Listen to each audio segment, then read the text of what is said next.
अस्सलाम वालेकुम व्यूअर्स। आज की इस वीडियो में हम डिस्कस करेंगे age related macular degeneration, AMD और ARMD। AMD ARMD एक ऐसी बीमारी है जिसमें आँख के पर्दे का दरमियानी हिस्सा, ये वाला जिसे हम मैक्यूला कहते हैं, ये मुतासिर हो जाता है। इस के मुतासिर होने की अलामात ये हैं कि इंसान को जो लाइनें होती हैं वो बजाय सीधी के थोड़ी टेढ़ी नज़र आनी शुरू हो जाती हैं। जो ऑब्जेक्ट की शक्ल है वो थोड़ी सी टेढ़ी हो जाती है, लाइनें वेवी हो जाती हैं। और जब एडवांस स्टेज पे बीमारी चली जाती है तो आपकी फील्ड ऑफ विजन में एक काले कलर का धब्बा नज़र आना शुरू हो सकता है।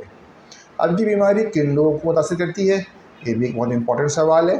अमूमन ये बड़ी उम्र के लोगों को, यानी 60 से 70 के दरमियान के या इससे ऊपर के लोगों को मुतासिर करती है। इसमें चूँकि मैक्यूला आँख का वो हिस्सा है जो सेंटर की निगाह का और पढ़ने की निगाह पे ज़्यादा मुतासिर कर सकता है, तो इसलिए लोगों को टीवी देखते हुए या सामने देखते हुए एक काले रंग का धब्बा महसूस होता है, पढ़ते हुए लाइनें हिलती हैं। अब ये दो किस्म की होती हैं बीमारी, एक को हम कहते हैं ड्राई AMD, एक को हम कहते हैं वेट AMD। अमूमन ये पहले ड्राई होती है फिर वेट होती है, और ये भी हो सकता है कि जब मरीज़ को बीमारी के बारे में पता लगे तो वो एडवांस स्टेज पे वेट भी हो सकती है। अब हमें क्या एहतियाती तदाबीर करनी चाहिए सबसे पहले, और किन चीज़ों से ये बीमारी होने के ख़तरात ज़्यादा होते हैं। अगर आपका वज़न ज़्यादा है, यानी मोटापा एक बड़ी वजह है। आपकी बॉडी में मौजूद लिपिड्स की ज़्यादा मकदार, ये दूसरी वजह है। अगर आप सिगरेट स्मोकर हैं तो ये भी बीमारी को बढ़ाने का एक वजह है एज के साथ साथ। तो और कौन सी चीज़ें हैं जिसको हम इस्तेमाल करके इसके बच सकते हैं या इसकी एडवांस स्टेज पे जाने से रुक सकते हैं।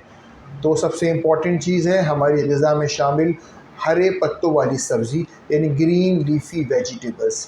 उनमें पालक है, सरसों है, मूली के पत्ते हैं, इस तरह की जो सब्ज़ियां हैं अगर वो हम इस्तेमाल करते हैं उसमें ल्यूटीन की मकदार ज़्यादा होती है, और ल्यूटीन हमारे पर्दे के इस हिस्से के लिए, सेहत के लिए बहुत ज़्यादा ज़रूरी है। इसके अलावा मल्टीवाइटामिन्स जिसमें जिंक हो, आयरन हो, वो भी बहुत इम्पॉर्टेंट है। अब हम बात करते हैं बीमारी की अक़साम के बारे में। एक ड्राई और वेट, जैसे मैंने आपको बताया, ड्राई AMD में अमूमन क्या होता है, छोटे छोटे आँख के पर्दे पे येलो किस्म के स्पॉट्स आ जाते हैं, जिन्हें ड्रोजिन कहते हैं। आहिस्ता आहिस्ता वो ड्रोजिन बड़े होकर एक बड़ी सी शक्ल इख्तियार कर लेते हैं, और वही शक्ल आपको धब्बे की सूरत में अभी निगाह के सामने महसूस होती है। अगर वो डिज़ीज़ वहाँ रुक जाए तो फिर भी बेहतर होता है। अगर वो वेट AMD में तब्दील हो जाती है तो निगाह ज़्यादा मुतासिर होती है, आँख के पर्दे पे वरम आ जाता है, और वो वरम जो है देखने के वाले डॉक्टर को एक उभार की सूरत में महसूस होता है। डॉक्टर उसको मशीन पे देखते हैं और कुछ टेस्ट करवाते हैं, जिसे हम कहते हैं OCT। उससे वो बीमारी जो है मैकुलर एडिमा नज़र आ जाता है। बाज़ दफ़ा एंजियोग्राफी कराने की भी नीड होती है डॉक्टर को।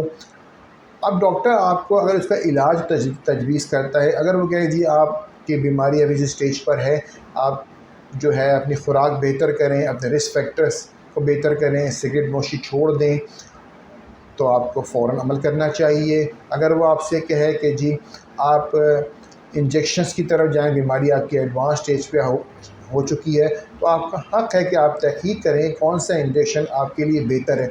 मगर इंजेक्शन से डरने की या घर में बैठ जाने की ज़रूरत नहीं है, उससे आँख का पर्दा और ख़राब हो जाता है। अब तो आँख में इंजेक्शन बहुत आराम से लग जाता है, बस आपको थिएटर में डॉक्टर ले जाएगा, आपकी आँख में ड्रॉप डाल के सुन कर देते हैं। अब तो हम ड्रॉप डाल के सुन करके आँख के मोतिये का ऑपरेशन बहुत आसानी से कर लेते हैं। मरीज़ का कोऑपरेटिव होना ज़रूरी है। तो वो इंजेक्शन से आप नहीं घबराइए, तहक़ीक़ करके इंजेक्शन ज़रूर लगवाइए। अपनी आँख को उस स्टेज पे ना ले जाइए जहाँ वो वरम خود ہی سوکھ کر یا اس میں خون کی خراب رگیں بن کر ایک بڑے پرماننٹ دھبے کی صورت میں، یعنی آپ کی نگاہ کے سامنے ایک پرماننٹ دھبا رہ جاتا ہے، اور وہ آپ کی سینٹر کی نگاہ اور پڑھنے کی نگاہ کو شدید ترین متاثر کر دیتا ہے۔ بہت بہت شکریہ۔